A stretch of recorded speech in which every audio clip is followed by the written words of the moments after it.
Welcome to the Dark Files. In the summer of 1969, a series of horrific murders sent shockwaves through Los Angeles and across the United States.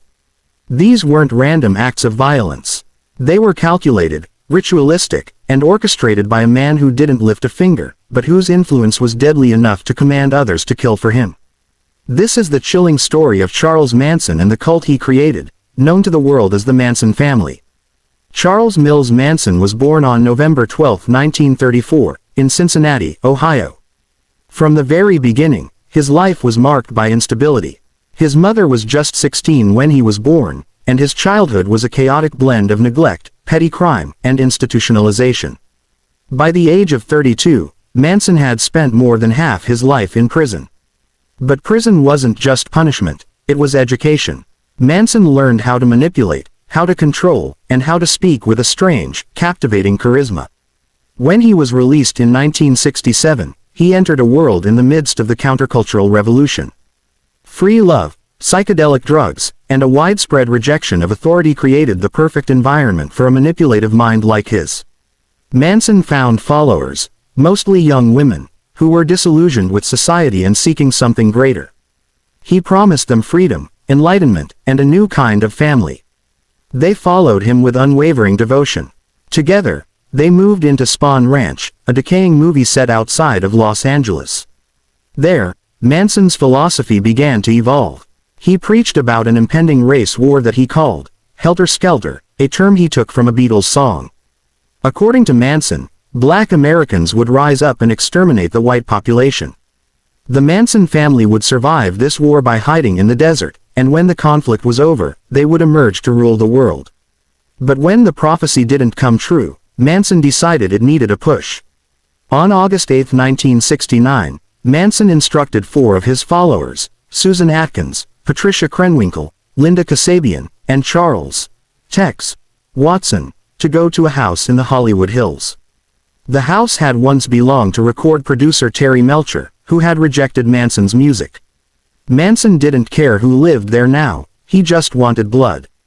Inside the home at 10,050 Cielo Drive were 5 people: actress Sharon Tate, who was 8.5 months pregnant, her friend Jay Sebring, Abigail Folger, heiress to the Folger coffee fortune, her boyfriend Wojciech Frykowski, and a visitor named Stephen Parent. What happened next was pure horror. Each of the victims was brutally murdered. Sharon Tate pleaded for the life of her unborn child, but she was stabbed 16 times. The killers smeared blood on the walls, writing words like, "pig." And the nightmare didn't stop there. The next night, Manson led another group of his followers to the home of Leno and Rosemary LaBianca. Manson himself tied up the couple, then left the killing to his cult. The couple was murdered savagely, and more messages were scrawled in blood, phrases like, "death to pigs," and "Helter Skelter." Los Angeles was gripped by fear. The murders seemed random, senseless, and impossible to solve. But eventually, investigators connected the dots. In December 1969, after raiding another hideout, authorities arrested Manson and several of his followers. The trial that followed was unlike anything the country had ever seen. Manson shaved his head, carved an X into his forehead, and manipulated his followers from behind bars. Outside the courtroom, his devotees mirrored his behavior, some even carved the same symbol into their own foreheads. It was a circus, but justice prevailed. Charles Manson was convicted of first-degree murder and conspiracy to commit murder. Although he didn't kill anyone himself, his influence over his followers was enough to earn him a death sentence, later commuted to life in prison when California abolished the death penalty. Manson spent the rest of his life behind bars. He gave bizarre interviews, maintained a cult following, and remained a symbol of evil until his death on November 19, 2017. But the horror of the Manson family murders endures. It was more than just a string of killings. It marked the end of the innocence of the 1960s. It showed the world how charisma can become a weapon, and how dangerous it is when ideology turns into violence.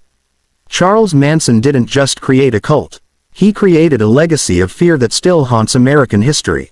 If you found this story chilling, be sure to like this video, subscribe to Sky and See Reviews, and hit the bell icon for more deep dives into true crime and the darkest corners of human nature.